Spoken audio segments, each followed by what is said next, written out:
Thank you, Pete. Okay, we'll, before we get started with Jonathan, just two things. To get the most out of this evening, ask questions of Jonathan, not me. Good questions of Jonathan. And two, meet at least two new people, so that it's, you get to meet new people, and who knows, you might start a business next month together, right? Good stuff. Jonathan. Fine, thank you.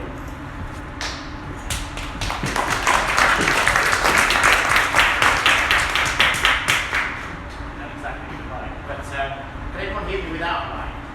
Yeah. You're pretty much good. At least that way I can hold my beer. It's kind of like half of the problem. So it's interesting that we've kind of gone into this from a digital transformation perspective, because a year or 2 years ago I would have been loving the conversation around digital. I actually sat down with a Gartner analyst quite recently for a breakfast meeting, and we had a big argument around trimodal and all the great stuff which comes associated with it. However, this is a kind of a bit of a different skew. This is me. I spent the last year in Silicon Valley working with people like Apple and some of the big organizations doing machine learning. And what I've taken out the back of that was working with Microsoft and doing a lot of cognitive platforms. So I'm going to talk to you about some of the stuff that I've been doing in the last kind of few months, but also try and make some of that relevant to how you're going to probably look at adopting this. And also as a kind of a cheeky way of not having to do as many slides. So all these slides which you see are literally me coming in from Oxford at 6 a.m. this morning, because I had a whole day workshop in London. So they're all new, apart from all the TED content. So the last time I actually spoke in public was for TEDx. So it's really interesting, and again very exciting, because I think part of it is we're getting to this kind of critical mass now where words are thrown around like digital and AI, and that's why I've joked around the chief AI officer, because last year it was a chief digital officer, this year's a chief AI officer, as I found out yesterday on Bloomberg. It's like things change, and as we kind of noticed, I crowed a live stream because one of my friends was going to be here, who writes for Forbes magazine, and he's actually in Edinburgh, so he could come down. He runs a VR company, a VR startup company, and a quote which he did quite recently was around, last year there was an app for it, this year there's an AI for it. And literally every meeting that I'm doing at the moment is, okay, how do I replace that normal action with some kind of machine learning and AI? Now, I have been told off for using the word blockchain as well, because I'm not that excited about blockchain. But one of the guys who I did a TED talk with actually talked about how blockchain will save lives. He was talking about scuba and the ledger system. There's the right context to use technology, but otherwise it's just decentralization of data. So I'm not going to rant too much about it. But one of the reasons that Theo wanted to be here today, but he couldn't, was he actually sent a message to Elon yesterday and got a response, which is quite easy to get to. But he runs a VR company which also is a gaming company, which do space games with VR. And he sent him a message saying, now that this is live streaming, can we use this in our game? And we'll obviously speak to your marketing. And he actually got a whole stack. So if you go and look for a guy called Theo Priestley, he's got a whole stack with a whole stack of different people from Tesla and SpaceX saying, yeah, go for it, put it in a game. It only happened the other day, and I don't know if it's still live streaming, but it's kind of close to still live streaming. So technology is moving. We're making massive jumps. But what I wanted to kind of talk about was, my TED was around cognitive learning. So this was kind of bringing some of the tech which happened, and I've just come, even though I come from Oxford, I went to Bletchley Park, and I had a look at some of Turing's original works, right? So this is 1950, when we're talking about AI and the Singularity and all the stuff that sounds like a great buzzword right now. And that's just me, unfortunately, in the HP garage, because it's the birthplace of all this kind of think, make, and check and iterative development, which has been going on again since 1939. So I've been spending, as I kind of said, a year or 2 years ago, I've been here just throwing my weight around and thinking how exciting digital transformation was. But I've been kind of doing this stuff over on the right-hand side, like I said, things like Tray Mobile. This is the kind of stuff that I spent a bit of time around quite recently, and I'm kind of moving into this quadrant. And so when people say to me, digital, as the beautiful buzzword that it is, I kind of say to them, okay, how many of these are we talking about, right? How many of these do you want to engage into a conversation?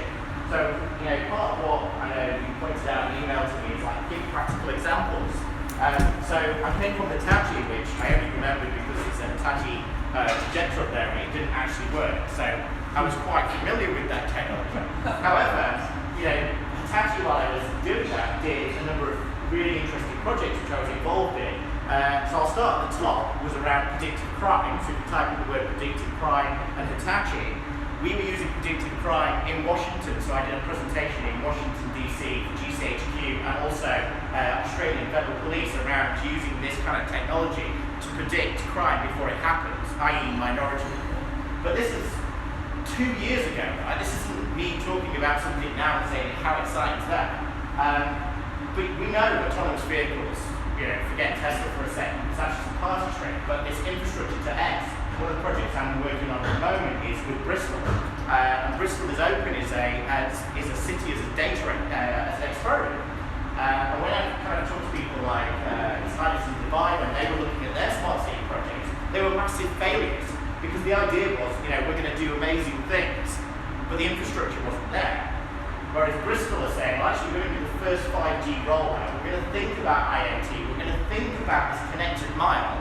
We're going to have the ability for people to say, okay, we've got historical data of how people interact with our cities. Why don't you prove a hypothesis by getting some of that historical data? So my kind of the big project which I worked on while I was at Hitachi, apart from I also came over from Reading, which is why I was really late, on a Hitachi train. And that Hitachi train does predictive maintenance, 10,000 IoT devices on there, and we run, or did when I don't work for Hitachi anymore, trains as a service. So to the UK government, they don't pay anything apart from the uptime of the fleet. So we were literally building these $1 million machines which had to literally never break down. And then to make things worse, as a Japanese organisation, we said to take the bullet trains in Japan and their SLAs around how quickly they get on time, which is about 2 seconds. And so we'll apply that to the UK. And I know, based on the fact that I was 30 minutes late, that didn't work. But the reason why it didn't was Hitachi had a platform and infrastructure problem. So how did we deal with this? Well, the first thing we did is we actually offloaded with big data. Every time we go to a train, the next station, they offload a whole stack of data and they give it to National Rail about what the infrastructure. So they give, as they're flying down to the next station, they're scanning the infrastructure and saying, this is potentially a problem. So these kind of disruptive digital models, which I'd say are real things, have been going on for a long time. So we're not talking about big things. We're talking about, well, how do we actually start doing and taking advantage of some of this technology? So my TED talk was around kind of a very basic concept, and I must admit I can't draw to save my life, which is why I'm so glad I don't have a flipboard here. But kind of where I've been spending the last 6 to 12 months was around this loop between thinking and learning. And if anyone, I think someone mentioned about dream development, is what is that connection loop back?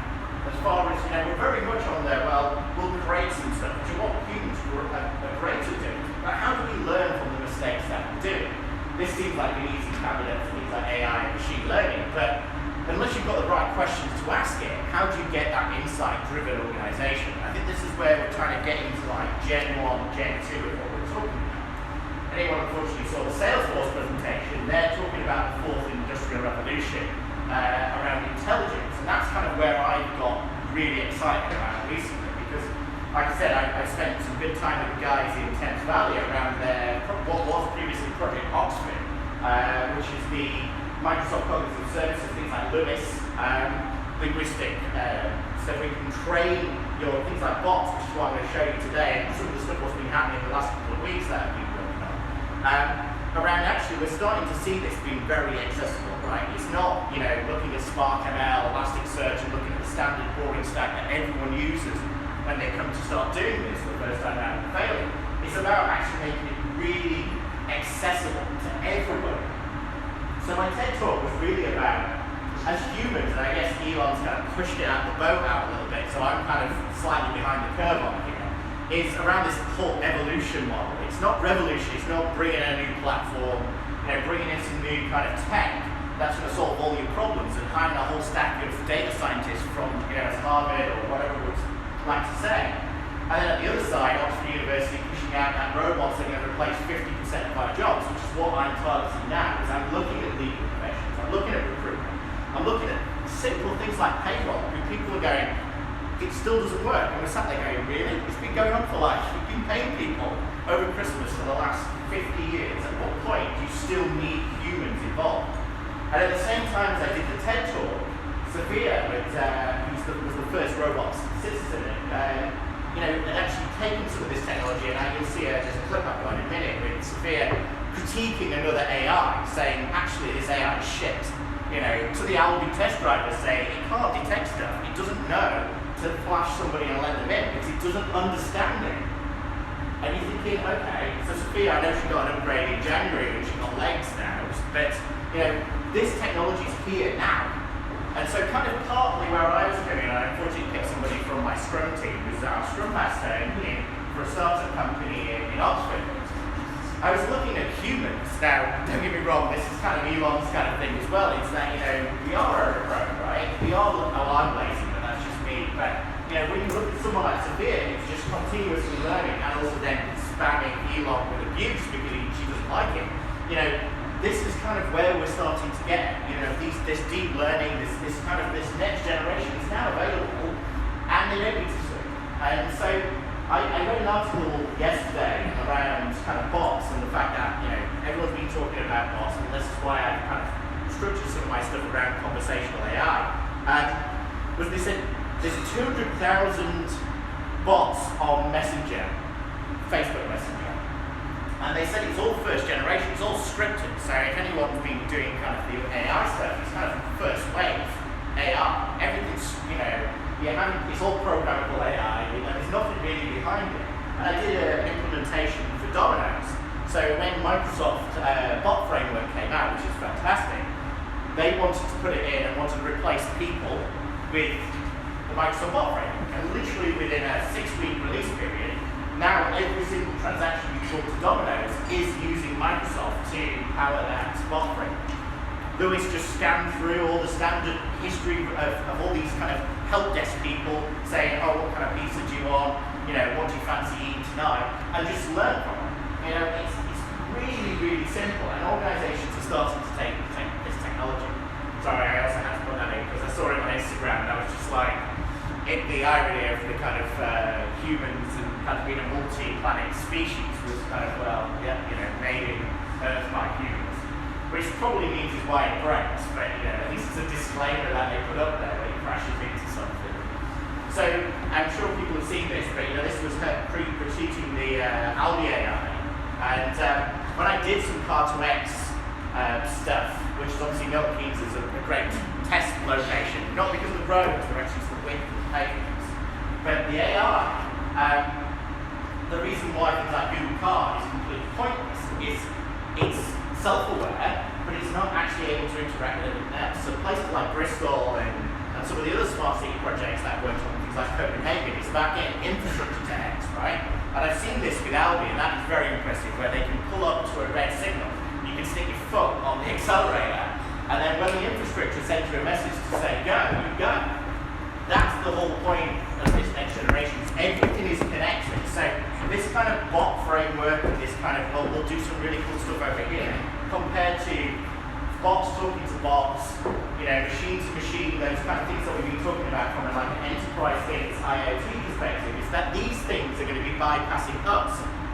Alexa is just a party trick, and so is Google Home. But part of once they're actually aware enough to say, well, actually, I don't need to download another app onto my mobile phone. I will just make your decisions for you, Jonathan, because you're crap at making decisions, which I am. Like what train I'm going to have to get here on time. And things like that. A good friend of mine, Dr. James Whittaker, who's the Chief Technology Evangelist for Microsoft Research, he's been talking about this kind of technology for 5-10 years, saying that in 10 years there won't be any apps. And that culture scares people because people like interact with things, the fact that someone else has taken over those repetitive tasks seems that it makes so much sense when we look at it now and go, well, why on earth am I paying? I don't worry about my accountant, but I did hear someone talking about their self-assessment tax returns. Why do we have accountants? Why do we have lawyers charging these huge rates? Some of these tasks are actually really suitable for automating. So people will talk to you, obviously, about things like robotic process automation, which is the big thing for this year. But actually, I talk about intelligent process automation, which is then applying the AI on top of your RPA to reduce, not only learn and replace these people who are doing menial tasks, but actually evolve past them. So I've got some examples of what I've done here over the last few weeks, probably even get to the point in the last few hours, days. But the first thing I did, and one of my friends who runs a boutique digital organization for some of the big brands like Jaguar and Range Rover. He was the guy who spoke at Gartner around disrupting the market that allows you to do a rental on a car, so like a PCP agreement, and actually have an F-Type in summer and then swap it into a Land Rover in winter and literally allow you to dynamically change the car you want. So part of it is he was looking at this stuff, and I said to him, there was a bit of a Pepsi challenge, Christmas, and because Christmas Day I was doing other stuff, like working on some of this, he said to me, how quickly could you hire me a whole stack of data scientists? I said, okay, I'll go and speak to some people I know in the recruitment business who are very, very good. And as you'd expect, just barking words at them, they just didn't understand. So I thought, I'm going to go off and do this myself. And so there'll be a quote from Mike in a second which said, he did this last week, or 2 days ago, and we managed to get 700 data scientists who knew the Microsoft stack in the first day, harvesting LinkedIn. Second day, using the conversational AI, we managed to bring that down to 27 candidates, which interviewed the day after. Now that's pretty scary, because that person, you can go and look her up online, she doesn't exist. But don't get me on the ethical AI use, because I'm more than happy to hang myself and just write my own company on there and not everybody else's. But we've been working with some interesting organisations doing legal, accounting, finance to apply this same technology, and it just seems like it's a no-brainer.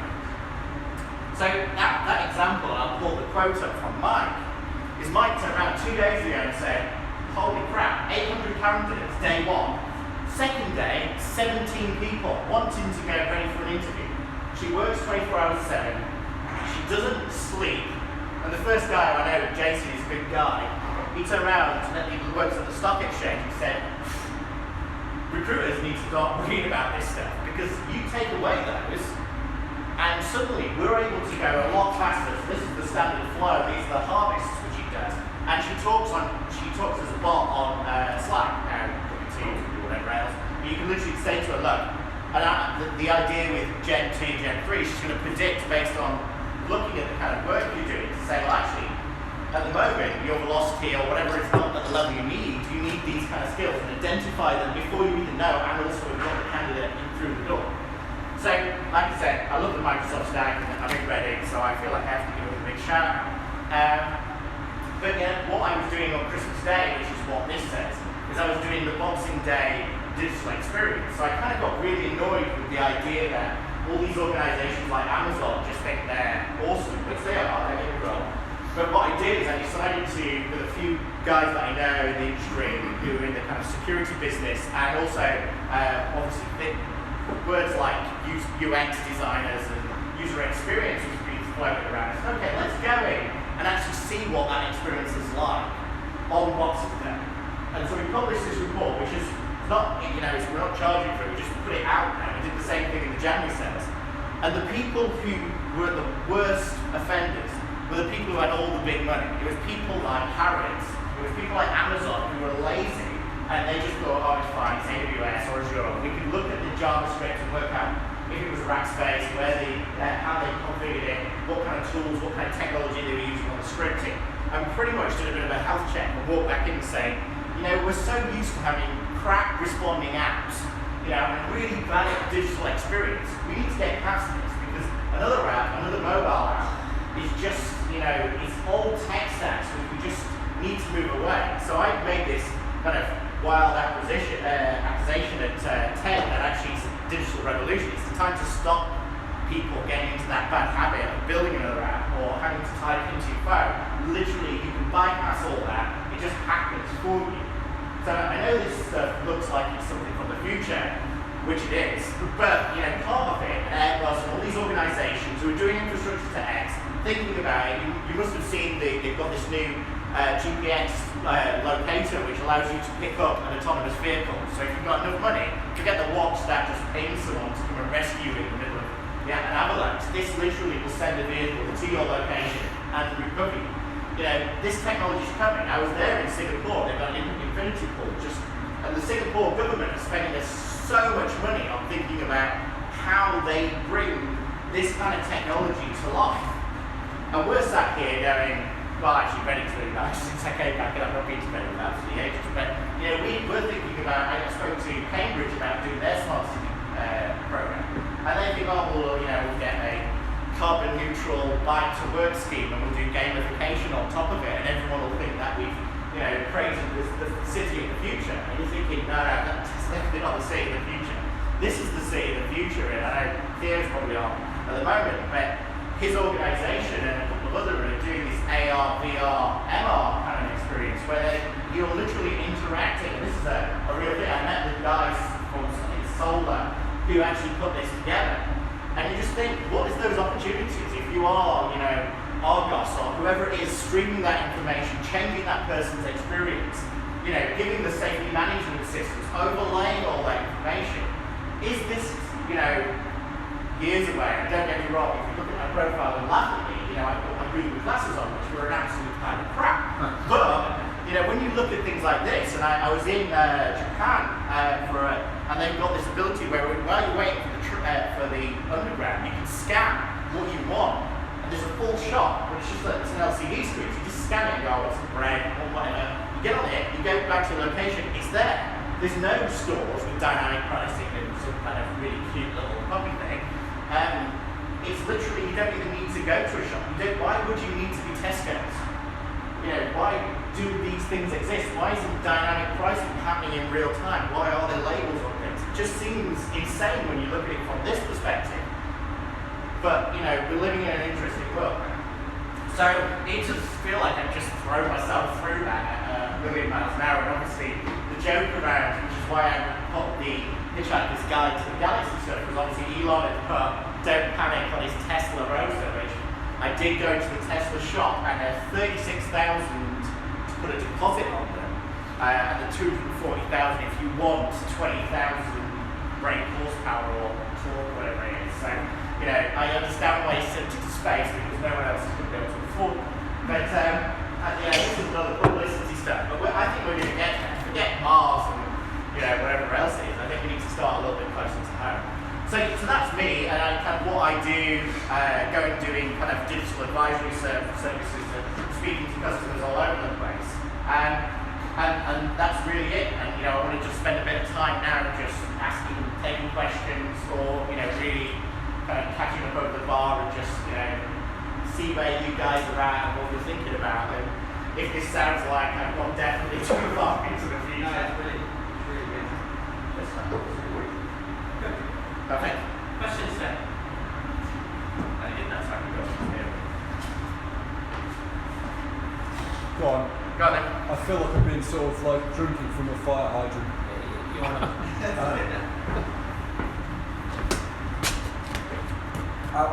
You were talking about intelligence. Where do you see the biggest opportunity, like beyond bots? Bots, like AI bots, they're not really intelligent. So what's next? What's the biggest opportunity? The biggest opportunity. The bots thing is just a buzz thing, right? That's going to disappear, right? I'm really scared when I go and speak to people like the Amazon, Alexa and stuff, because they don't really know what they're doing. They've got developers speaking at it, right? They've not got to the point where they're training it with anything sophisticated, and it feels like it's just another thing that everyone goes and buys and puts in their apps. As far as So what I'm doing at the moment is I'm delivering on it's like a 5-year kind of thing again, but this whole innovation labs kind of aspect where you literally start going into organisations and saying, look, I'm not going to charge you for anything, I'm just going to go and look from a kind of a lean perspective and go in and understand where all these, which is why I use the word digital experiences, all these handoff points. If you take a day in the life of anything, right, you go into, and I'm going to go into a large oil company, which you can probably guess who it is, and you look at it and go, okay, so how do you predict stuff, right? So I did this for one of the big ports. I said, in the UK, we don't have containers, right? We have bulk. So one of the things I did with them, through a Hitachi, which was a really interesting case study, was around how do we go from drone, as in piloted man who can lift and scoop stuff, to something that can understand and sense it and scoop it up much quicker, can be, thrown on the boats and unload stuff on the other side. That robotic stuff, or robotic process automation, is actually quite mature, right? So you get something, I forget who the manufacturer is, but they can pick, you can just put a few extra sensors on it, train it with a real human first, then start messing around with this tech.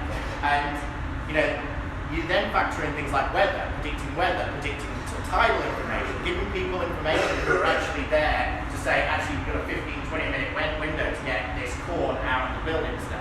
You start giving the insight-driven stuff based on prediction.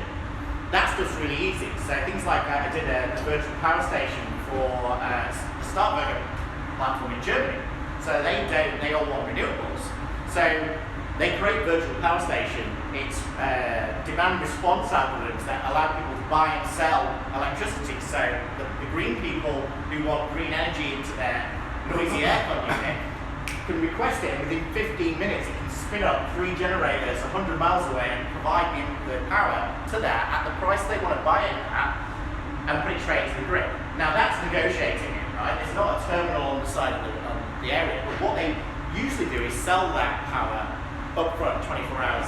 Being able to buy and sell commodities as simple as electricity within smaller and smaller times and windows allows more disruptive models. These big, I'm not going to be saying nasty things about them, but these big organisations that have become very greedy by oil and just standard resources, you can disrupt them. And I think anyone can disrupt them with just going back to the basics. Don't bother about coming in and thinking we'll solve all peace. It's literally go, why do you do that? And every time, it doesn't matter who they are, and I used to work for Lehman, so I know how badly things can go wrong. So I'm out there walking out with my box, is people get really greedy and they don't ask, why are you doing that? Why is this? Who came up with this idea? How did they quantify that?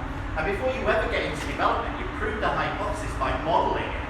Bring a whole stack of applied maths physics guys in, model the shit out of it, and then understand where there's an opportunity. And that could literally be saying, okay, can we prove that we will save that kind of money? If we can, we'll commission the piece of work. Not marketing turning around and saying we want a bot and no one being able to quantify why they need a bot apart from they want to sound cool.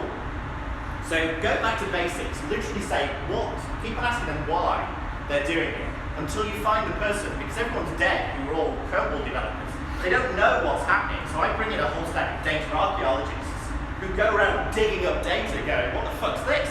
And they go, oh yeah, we can't get rid of that for GDPR reasons or whatever. And they go, yeah, but that's information about your customer that you can then start selling products because you can understand them better. So why does no one understand the landscape? And that's because we've been so lazy. This core IT, fluid IT model, which was the bimodal, trimodal stuff, got us into that point where he said we can only do new projects and do fintech and innovation stuff. We can't go back to the basics and say, why is this so shit? Let's change it. So go back to basics. Don't go for the low-hanging fruit. Go for the absolute, what is the business? And keep on hitting people until someone breaks and says, and opens Pandora's box and says, I have no fucking clue what this system does. Help me. And then you can suddenly completely change the industry. So sorry for the extended version. Cool, thank you very much. No worries. What's up next? I mean, I'll keep going. Keep on going, If you want. If you want Joe to stop, better come up with a question. I mean, just go. you go on down there, because I'll keep going, right? Need some renewable energy source. We'll keep going on. I've seen your YouTube but I'll go with you. Sure. With the advancement of AI in Yeah. general, and the amount of speculations with that reduction of jobs for humans, what's going to replace that? What, just say, going to specific jobs disappear, how will humans play a part in, how will, say, someone like me, an individual who's just a few acts, how would I interact or evolve under that scenario? So, yes, I know you're slightly confused by watching my YouTube in the sense that the answer to this is that I actually think, as you saw at the start, I think we've got actually the biggest place part to play, right? From all the AI, even Sophia, who's quite advanced, and I was supposed to go to an event where she was, and I just couldn't make it. I was so excited about just being able to ask her a question, see how long it takes to respond. This technology is 15, 20 years away before it becomes, someone talked to me the other day about could we target a large car manufacturer? And I've done some work with GM in Detroit before, and we think, are they going to replace people? Now they've been doing robotic process automation for the last 10, 15 years. Are they going to remove roles that shouldn't exist and actually cause a massive? And I don't want to talk about lean, but I want to talk about the reduction of waste and duplication of errors. As developers, we think, well, no, I'm not a developer, so I'm a therapist, but as whatever we do, this is our world. Part of it is people have put us in a box, and part of that is we built to do the best we possibly can. We built a whole stack of stuff. So has loads of other people. I remember doing a speech in California about 10 years ago saying that 2011, which I think was the year, was the amount of years that spent on Facebook, people uploading pictures of cute pets or whatever it is. And we could be doing that to apply ourselves to complex problems, which is what humans are fantastic at doing, right?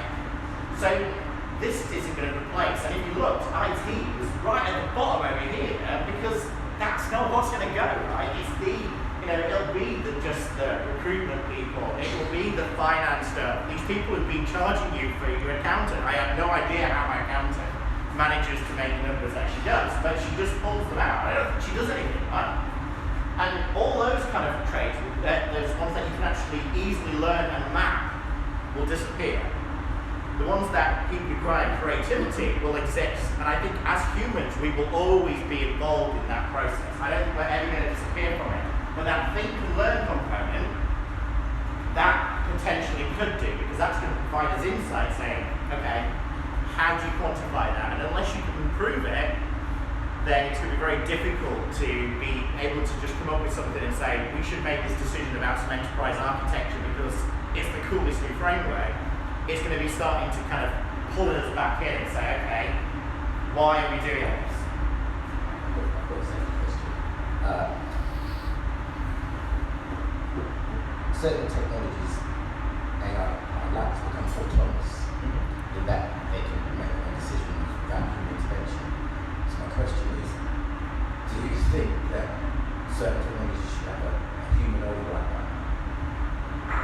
Absolutely not. I love the idea of Skynet. I'm actually completely pro.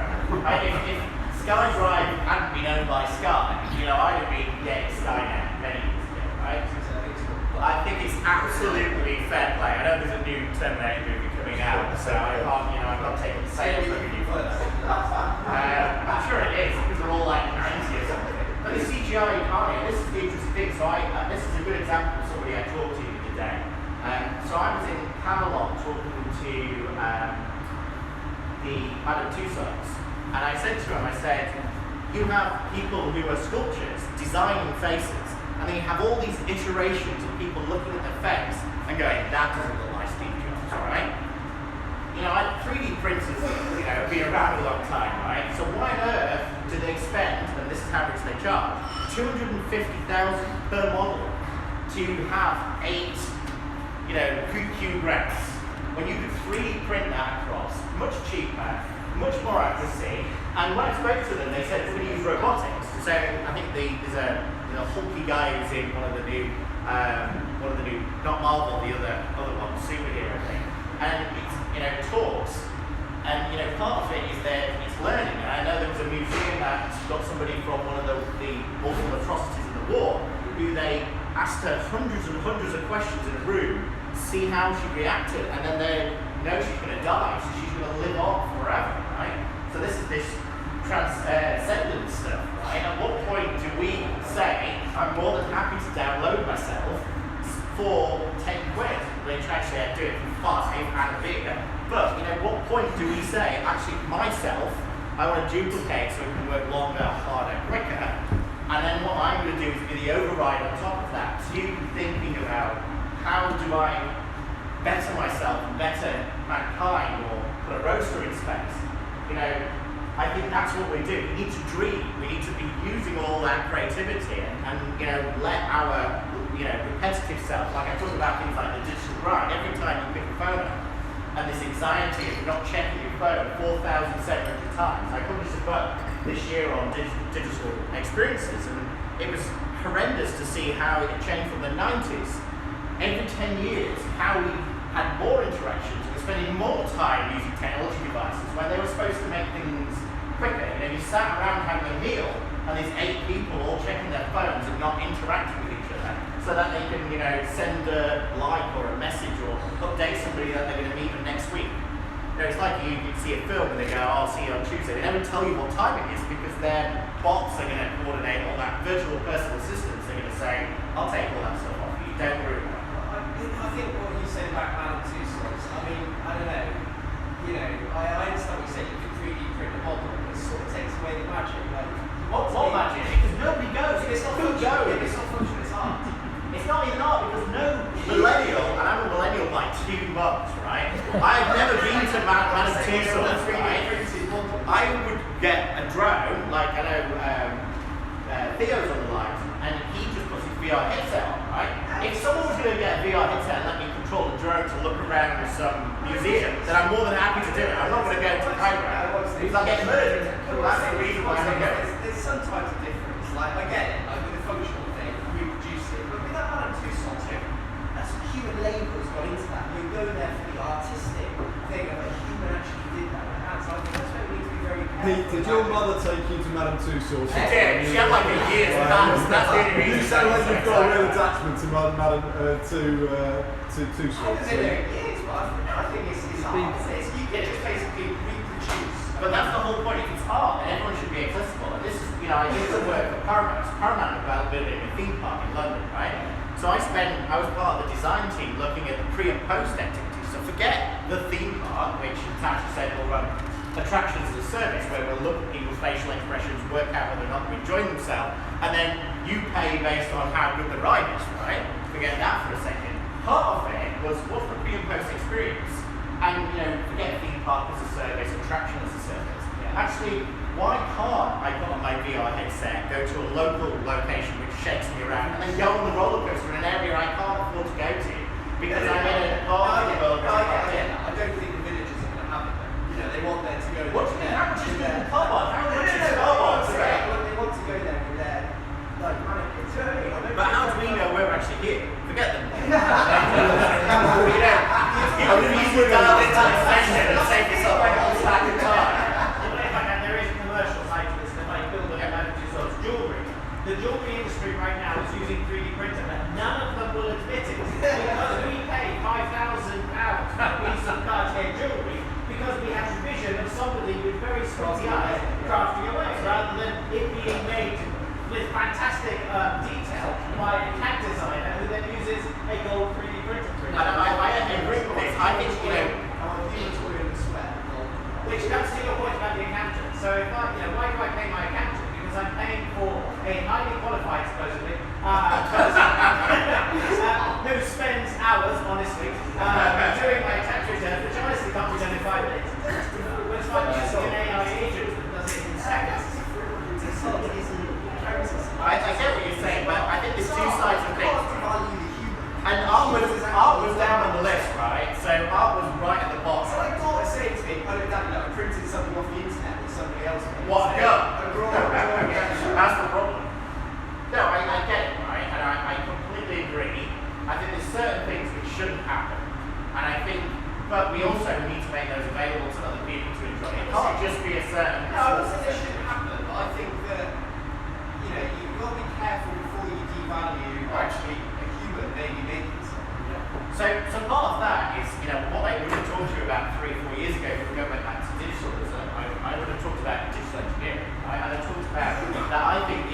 practices that we've been doing for the last 20, 30 years. And I have huge respect for people like Mercedes who look at a little screw and go, well, what happens if it's -4 and we're at this certain kind of scenario? Will it be able to be durable, right? And there's so much engineering excellence in that I would buy a car. Don't get me wrong, Smart and Mercedes might be the same company, and one's based on lean practices, one's not. I don't think we should lose this. I think we should encapsulate that and understand it. So your question earlier on is, how do I, do the transcendence Gen 1? How do I start allowing my knowledge and my decision making and learn about myself to understand why I'm so unique in the industry? It's because of your domain experience, right? Someone talks to you about derivatives, you say, I understand how derivatives is, but the bot knows how derivatives works. The difference is you look at it and go, I understand it in the context of what I'm doing, and I, approve it, right? I approve that metadata model is correct, and the meta mathematics that pull that together also exist, right? So you, as individuals, are great at making decisions. Collaboratively, we could be even better. But you're right, down here is fine art. If art is fine, but Jonathan,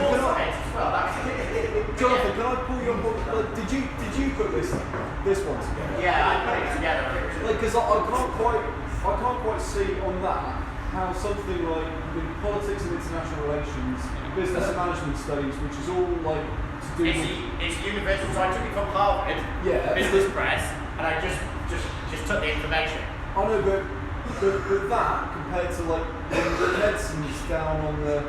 And I get there's the human element of medicine, but then essentially doctors, it's all about learning a stack load of information that is fact. Don't get me wrong, right? So there's a load of that I would put in different Well, there are already a bunch of bots that do diagnosis. So how come medicine's down at the right hand side? That's what I completely agree. And the thing was that over here I put medical, right? Yeah. Because over Christmas I was sick. Wanted to go, unfortunately, I worked all the That's time. because you were working too I hard. was, but I then signed up for the NHS online thing, which is Bowley, starts with B or whatever it is. And they sent me a message this week to say that they ported over my digital records onto an online platform, right? So from now on I don't have a GP, but when I did apply for that, they deregistered from my GP. So I'm sat there with a chest infection, wanting to go to my GP and saying, you don't have your records anymore, you moved to the cloud. I'm like, and I'll just die until someone processes that application. So when I was out in Brisbane in Australia, they're building the biggest health campus on the planet in a place called Springfield, which I thought was an absolute joke until someone drove me 15 miles away to the biggest health campus which they're doing. And a company which I know, and a good friend of mine, is using the VR technology to actually enable surgeons to say, where should we build everything, right? So forget CDBRE and all those organisations that are doing smart building and smart dust. Don't get me started on smart dust. I just don't understand it. But the idea was he was looking and walking around his operating theatre, placing items in the best possible way based on the success that he knows as a very experienced practitioner. Don't get me wrong, that a lot of that stuff will disappear. Like you said, all that training may disappear, but can they diagnose? So the last year I've been doing, and I can send you some of this stuff. It's on the site around a pinpoint failure analysis and diagnosis engine. And it's actually really simple. It's just graphing theory. It's not anything really complex. It's Gen 1. But in actual fact, now I can pretty much just throw anything at it, and it can come up with a diagnosis. But it's only as good as the information that I'm putting in it. And I don't think we're ready for any of this. If you go into an organisation and say, what do you want to know? They don't know. That's why big data and machine learning is failing at the moment, because people don't know the questions that they need to ask. And I think that's where we, as humans, need to be thinking about what would be changed, what would make change health complete, right? Is it a Samsung device which has 15 sensors on it that pinpoints your heart rate, and then before you, so I did it for the AA wanted to do one thing. They realised that most of their members were over 50 because they all thought they still got an AA handbook and a little thing saying they were an AA member in their window. They was, how do we get the millennials on board? Forget all this, we're tracking around. They went to Porsche, or in the case of VW, and said, we want to integrate into the OEM of those cars. And what happens? Well, there's things like deaths that happen from people having heart attacks while they're driving. So they want to be able to scan the bios of people and then be able to move the car off the road safely. They want to be able to know that, which is if you've driven a Mercedes, it comes up with a little coffee line which says, you're driving erratically, go get some more coffee. Which is just such a bad idea. But part of it is if they're connected into you and it stops you making a stupid mistake, then fantastic, and that's a great application to do connected car compared to what I did with Domino's, which allows you in a Mustang to order a pizza at whatever speed a Mustang goes at, and then uses your GPX location to say if you're in traffic or your ETA is to your home address, so that they deliver the pizza before you get there. Of course, Ford, Microsoft Sync, it's just a Microsoft platform, it's a really easy implementation, but who has connected car? I mean, who has their phone stuck to their car on the window and has connected car? Everybody. That's the whole thing. It's still massively behind. Say if you take a company like Apple, who's renowned for... Don't talk to it. Apple are the worst organisation I've ever worked with. And doing their machine learning platform for the last 6 months in Santa Clara, they don't know what they're doing. I spoke to Tim about this, and Tim literally said, it takes us 14 hours to do an ETL batch because it's Salesforce, they're the biggest company for SAP, so everything's a SAP transaction. They may have Salesforce at the front, but they run a massive batch to work out what you've just bought so they can change the App Store the day after with a new what's the most popular app. And he said, what would be the difference between you, me, everybody starting to use a crowdsourcing platform which is trending to be able to dynamically push it? Where did 97% of Apple's revenue come from?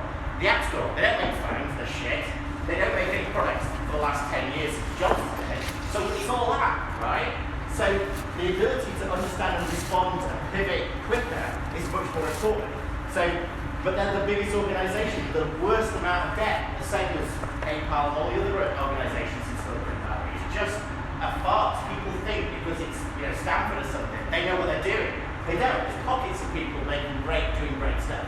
But the rest of them have got 10 years of legacy that they're still trying to wrestle with and applying things like Apple Care to understand machine learning to work out when someone's going to come in with a cracked ice cream to have the right amount of components to be able to fix it and the average wait time based on getting a Genius or whatever it is. They still can't do that. And that's Apple. So what chance do we have? Well, we have a chance because actually it takes 15, 20 minutes to implement. The difference is we don't have 10, 15, 20 years of shit to do. So this is where we are the Silicon Valley. Forget, I'm not saying Reddit is the Silicon Valley, because if you quote me on that, I would literally just throw myself out of those windows. But part of it is, it's not Silicon Valley, this technology. It's not those big organisations that we've all idealised for so many years. Those organisations are the worst. We're the ones that are actually going to be able to drive some of this and make a real difference. But we just don't feel like we can yet. There's my rant for the day. Let's go back to one of the questions earlier on. Where's the biggest value? I think one of the things that this does is it democratizes technology. Yeah. And I think one of the biggest, we shouldn't get distracted by big numbers and big value. One of the things that this does is it brings up those who are further down the chain of maturity. Up the step. There are 6 billion of us, 5 billion of us are nowhere near what we have here in Reading alone. Reading's a pretty rough place. It's seeing something where, pick the healthcare side of things. One of the biggest uptakes in pick Africa, for example, in the last 10 years has been smartphones. They've developed a whole transaction-based system using essentially tokens. Does that sound familiar? Way before we had things like cryptocurrencies. And the way they did that was we gave them the world at their fingertips. When you got people like, Apple did a survey in China, people would rather spend money on an iPhone than spend money on a car or anything else because of the value that they have at their fingertips. I think the uses that we'll see, the applications we'll see are that from something like this. That's the biggest value. It is, and it's also this whole, I forget IoT for a second, I love IoT, but no one's really pushing it together because, it is complex, right? It's starting to do things like the virtual power station. You have to understand, based on yesterday's or historical information, how much sun this item's going to get instead of this wind turbine based on predicting and doing all that kind of stuff. So it's very unique. So when you're talking about hundreds of thousands of devices, it suddenly becomes incredibly complex. But like for myself, the last week, I put some devices in my hand, more connected devices in. So when I go to the toilet now, my toilet bowl automatically lights up in the night. And don't ask me why, but you know, part of it is these devices are 6-7 pounds, right? My friend James, who I talked about at Microsoft, he connects his hot tub. So when a geofield comes in to say that it's driving into the location, spins up the temperature, right? You know, these are really simple, naughty things, and yes, incredibly not necessary. But at the same time, this is how, in 5-10 years, the millennials will be sat there going, you guys used to use switches, and you know, used to download music onto your phone, and you know, they won't see it like this new connected world. They'll see it like the VR headset you see it. They won't make friends who live in the same localization. If you look at a lot of the digital stuff, especially with smart cities, and I'll forget the whole, you know, 60% of populations will live in these mega cities by 2025 or whatever Gartner's saying. They're saying that actually they will become countries, right? They'll have different rights, whether or not you live in New York to California, because actually they become countries of their own right. Forget Brexit for a second, and I'm doing a big Brexit program at the moment for the government. That has a massive impact on our economy. And if we fuck it up, it could make a massive problem, right? And this is why it's all in our hands now. It's not given to these people who are, you know, the old IBMs of the world and stuff like this. It's those little organizations that are going to disrupt the industry. But with a warning is that when your fintech starts up, and I was in Singapore a few weeks back talking to Citi about doing their fintech, is you're relying on somebody else's APIs or microservices architecture or banking platforms, right? Open banking APIs in the UK and all that kind of crap. So therefore, people start this new disruptive bank out there, like Amazon have been doing for years. They'll start all these startups and then go, actually, we'll just do the same thing. At what point do you build on Citi's APIs and then try and disrupt the industry? And they go, well, actually, I don't want you to disrupt it. I'd rather disrupt it myself. You know, are we potentially giving them insight, like when Amazon, you know, Netflix laugh at the fact that they use Amazon as their platform? Is Amazon sat there looking at Netflix going, what's the usage and what are people viewing? And actually, at what point does our SLA say, well, just turn it off and you're fucked, Netflix, because you don't have a platform? You know, part of it is these might sound like disruptive models, but you have to think about how you're going to change it. So then Good stuff. it's too much. If we put too much out there, it's easily disruptive. It's not talking about health. We're already talking about security flaws in autonomous vehicles. That's exposing us to a huge, you know, collapse very quickly and not. Skynet. That's what I said. That's why I'm investing some, you know, some stock. If anyone wants to play up, I'm sure Goldman Sachs will be in for it. Good stuff. Thank you, Jonathan. I'm conscious of time. You're hanging around for a few things. I'm always hanging around. So let the discussions continue. Just grab a drink if you want. Carry on talking to Jonathan, pick his brain. If you guys want to get a drink, we've been sitting here for an hour now. Everyone's been sat there. Two people at the back better sleep. Pick his brain, we can carry on the discussion. So. Good stuff. Thank you, everyone. Thanks.